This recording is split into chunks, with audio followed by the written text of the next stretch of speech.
நம்ம அல்சூர் சுப்பிரமணிய கோயிலே இருக்கோம்.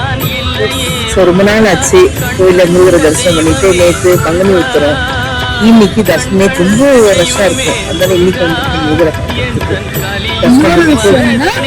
ரொம்ப நாளா வீடியோ சப்ஸ்கிரைப் பண்ண முடியல. ஏன்னா நம்ம ஃபோன்ல வந்து ப்ராப்ளம் ஆயிட்டு இருக்கு, இந்த ஸ்டோரேஜ் இஷ்யூ ஆயிட்டு இருக்கு. அதனால ரொம்ப நாளா வீடியோ அப்லோட் பண்ண முடியல.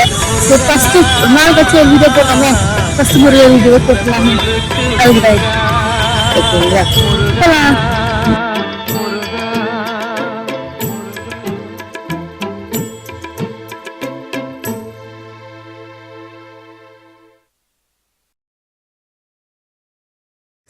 அல்சூர் சுப்பிரமணிய கோயிலுக்கு போயிட்டு வந்துட்டோம். முருகர் தரிசனம் சூப்பரா ஆச்சு. இந்த மினி vlog உங்களுக்கு பிடிச்சிருந்தா லைக் பண்ணுங்க, ஷேர் பண்ணுங்க, கமெண்ட் பண்ணுங்க. நான் உங்களை நெக்ஸ்ட் வீடியோல பாக்குறோம். பாய்.